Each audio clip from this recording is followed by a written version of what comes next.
Emenameni tetelela, emenameni tetelela, emenameni tetelela, emenameni tetelela, emenameni tetelela, emenameni tetelela, dotana gatavite, dotana gatavite, dotana, dotana,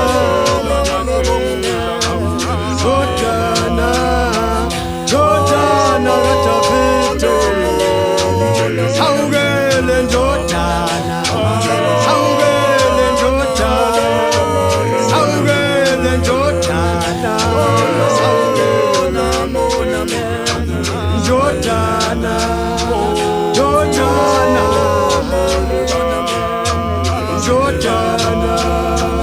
dotana, dotana, saugele dotana, saugele dotana. Sanibonani nonke bazalwane, igama nguSimangaliso uGhost wakaNkosi okhulumela abahlabeleli bakamoya. Sine project esiranayo la for 2023, album esizoyikhipha before Good Friday. Elabakhethiweyo olelo elaphezulu Abahlalo osebejabula bethi ikhaya labo osebejabula. Ikhwaya lena sayiqala ngomhla ka-2021 sisungula khona ngale eEast Rand eKatlewong iKatoras ngamafuphi. Sayiqala khona ngale ukuze nami kwafika nje umqondo ukuthi ake sikhuphule nje abazalwane nje baseKatoras ukuthi bavele nabo ukuthi bayakwazi ukuhlabelela ukuze kuvele ukuthi nabo banalo igalelo, njengoba ikakhulukazi besibukela kakhulu kubazalwane laba esikhule nathi sibabuka, iningi labo bebasuka ngale West Rand. So nathi besifuna ukuthi kuvele ukuthi eKatoras noma eEast Rand bakhona abazalwane abanalo igalelo elikhulu lomculo. Ikhwaya ke ngase ngisondela kumfowethu lo uThulane wakamazibuko. Umfowethu lo ukhonza eRiver manje. Umthetho khona ngomuntu ojwayele ukucula ichorus yena. Ngeke ngamcela kakhulu ukuthi akasondele ngoba ngiyahlobana kancane naye umfowethu ukuze sihlanganise iqembu eliqondile ukuthi makuculwa ichorus nomuntu othanda ichorus alimamele kahle ngoba lizobe liculwa abantu abacula ichorus. Mina ngikhule nje sicula nje ubuyoni ekuthiwa umvumo, ngase ngithi cha mina ngizohlanganisa abazalwane abazocula umvumo, yena akeze nabazalwane abazocula ichorus.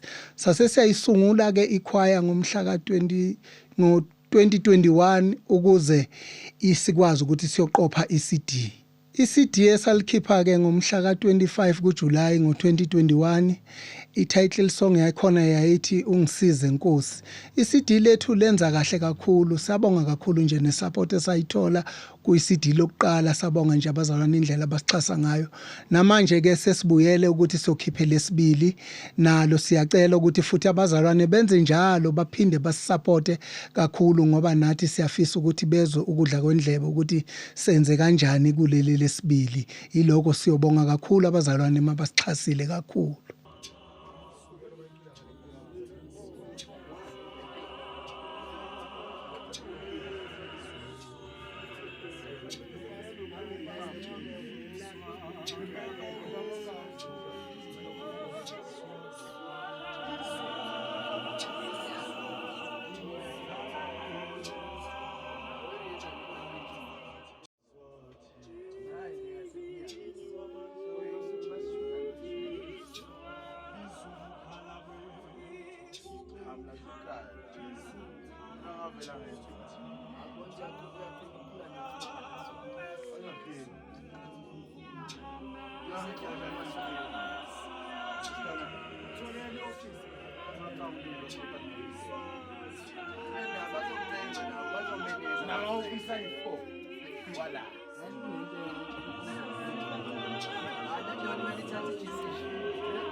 Bamkwasa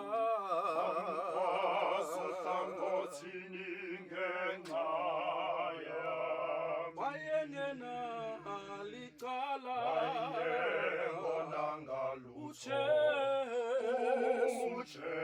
bamkwasa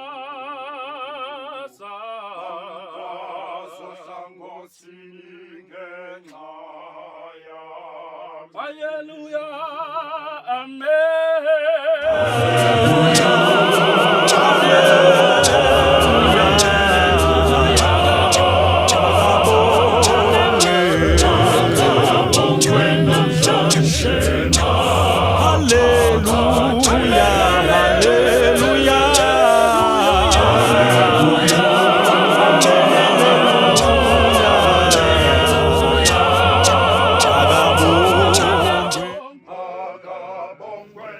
Sanibonani ngiyabingelela igama uNkosinathi wakamlangeni wazelwa eduze kakhulu ngelika Nastro baba wezayo nankat I'm a member yabahlabeleli bakamoya I'm one of the people nami awabafonela umphathi wethu athi we've got this project engqondweni yakhe, and then I was happy to be part of that because nami ngikhule ngumuntu ongajwayelanga ukucula ngafika Asanga sireze kakhulu sabamba nje 2 minutes sahamba sa studio.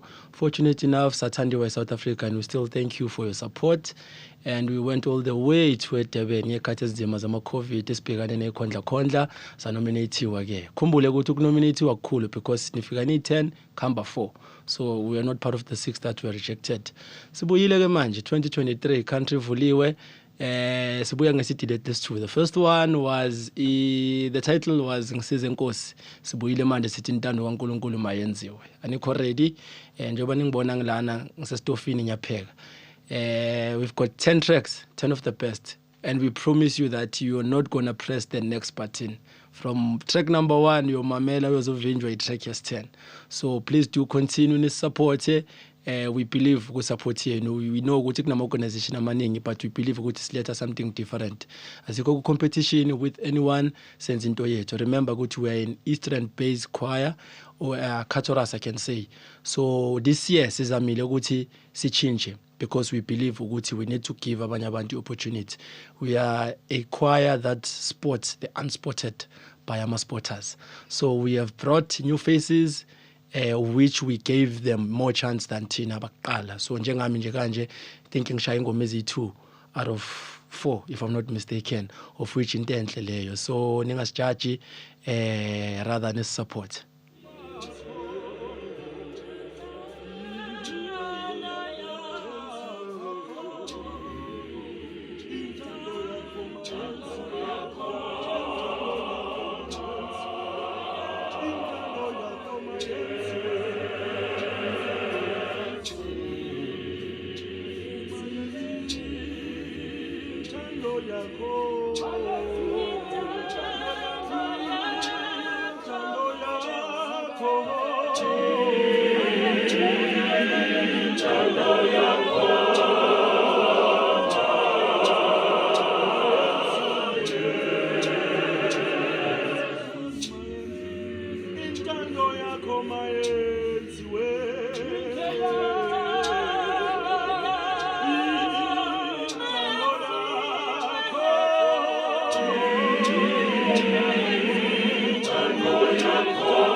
uhlaba indaba ye competition.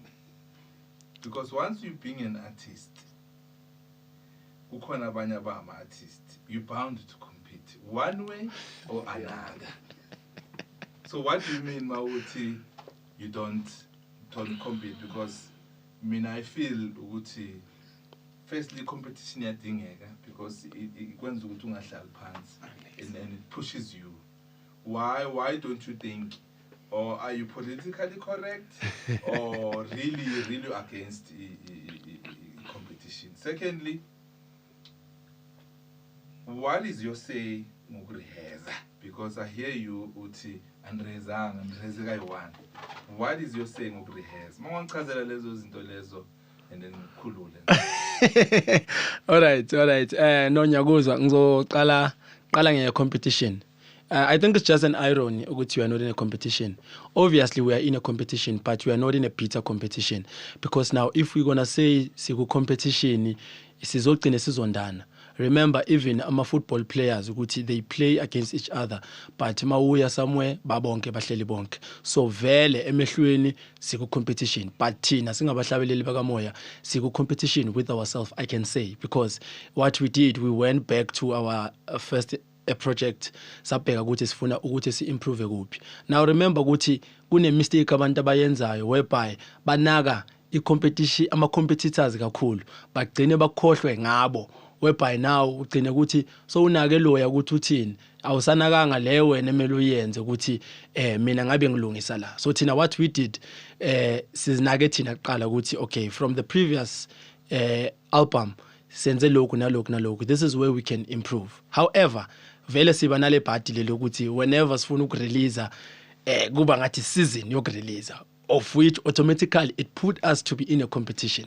So siyayivuma because it's a healthy competition. Hence I said we bring something different. Sicula music ofanayo, singacula nengoma e1 but siletha ngendlela ehlukile. So vele siku competition but not le ebitha ukuthi masiphuma la or sihlangane emlindelweni asikhulumisane. Siyakhulumisana size sihlekane ukuthi hayi ngokushayile. Hence ngenze example ngama soccer players. They are friends but maba ku pitch abazwani. Hence nasemlindelweni njengoba singamazayoni asihleki masestikini but masiphuma sidla sisonke. So yes, we are in a competition. Vele impi yama-Philistines sidlala sihleki namuntu. However, masifumela ngaphandle saqhawulana siku competition la ku microphone na ku music. Even if kungaba ne event whereby we're gonna share stage. Mase stage asihleki, we're not gonna laugh with the next choir or the previous one. However, makuyodliwa sihlala sonke siyahleka and futhi siyakhulisana futhi ngoko music.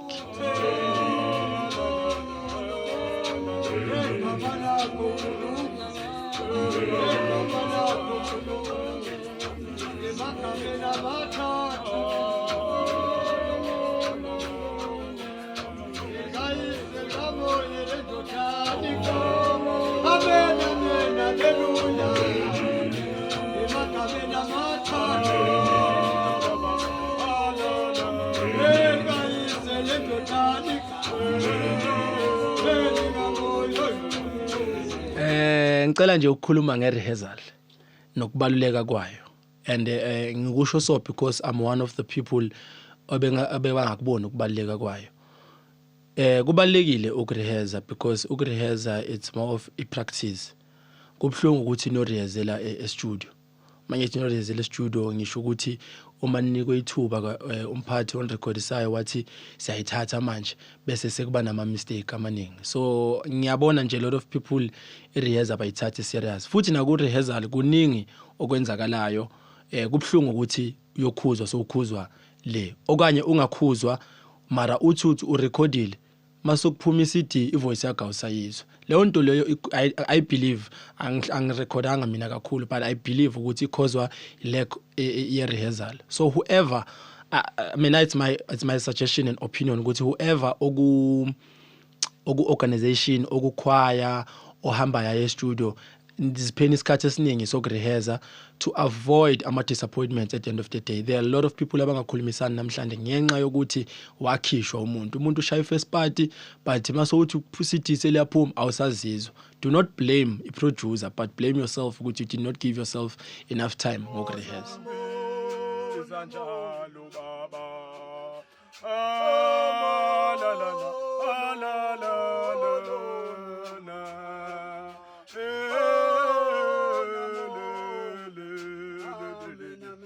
Baba, oh, Kosiami, amen, amen, oh, Lord, amen, amen, oh, mama, oh, yo, amen, amen, oh, yo, amen, amen, oh, mono. Kulocwecwe elisha esiniphethelele lona sinengoma ethi intando yakho mayenziwe, ingoma nje emnandi kakhulu ye-chorus. Siyathanda nje ukuthi ke nibeke indlebe niyimamele, ngoba njoba ithi intando yakho mayenziwe isholo nje ukuthi abazalwane bamdumise njalo uNkulunkulu, bamnxuse njalo ukuthi ke konke esesidlule kuko njengoba bekukhona nabo COVID bayenze nje intando kaNkulunkulu, ukubonga nje uNkulunkulu ukuthi usingathile saze safika la ukuthi siphile, njoba abaningi azange balithole lelo thuba ngazo nje izinto ezavela legameko eseke sahlangabezana nalo. Leli cwecwe futhi likhona nje neingoma nje ezifana nekhaya labangcwele neamen nje emnandi ukuthi nigwabe nje Zayoni kube mnandi. Siyobonga kakhulu nje ukuthi nisixhase nje kakhulu, niphinde nje nisixhase njalo, ningadinwa nje ukusixhasa. Siyabahlabeleli bakamoya, sibonga kakhulu nje ukuthi niseke kakhulu. Amen. Amen, amen. Oh, la la la la la la la.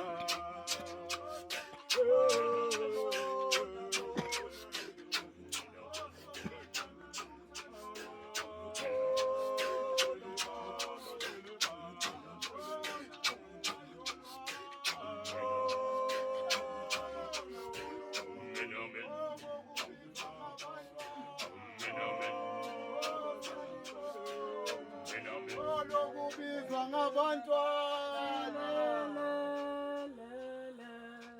abasibonga izwi lakho, oh silibonga izwi lakho, silibonge Nkulunkulu, oh silibonge imihla yonke.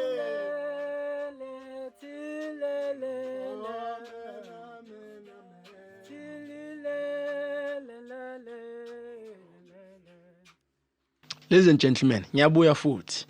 Ngiyanincenga ngiyanicela ngobubele njengoJesu umencenga abantu athi ngiyanincenga ngobubele. So isithi lethu liyaphuma. Siyacela ukuthi this time njengoba ngishilo ukuthi we have changed man, we even brought new faces, we brought new voices. You are not ready, hence I'm saying ukuthi mangabe wena you are one of those abanemoto ezintsha, you are one of those abaphatha ama iPad nama iPhone what this time size ke nge reverse. We've got you covered in all digital platforms. However, we are not saying if ever you have bought a music kwethu efonini you must not buy a copy. It is important for everyone to support us in buying a copy. Hard copy will be 100 rand, so please do support us because we have spent a lot of money ukuthi le project le ibe successful ngalendlela le. Ungacabanga ukuthi mawuthenga usiza thina ukuthi mhlambe siyoyenza okunye. We are doing this in the love of music, in the love of ama logistics asebenzisiwe. So please do support abahlabeleli bakamoya 2.0 2023 unyaka omusha. You are not ready. Mawubona lobuso lobu ubona music omnandi. This time angibuyi ngeamen, ngibuya nje ngithi intando yakho mayenziwe. Thank you.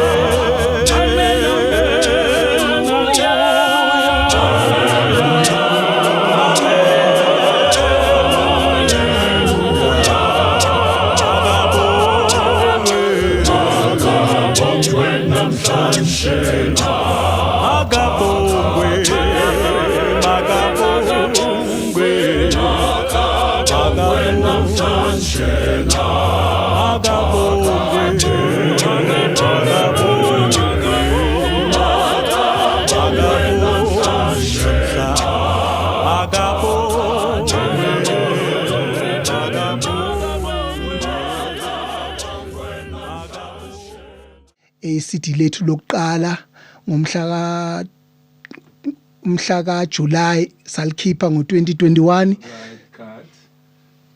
Uthenga umhla kaJuly now. Yeah, ekuzoba ingozi. Asilungise.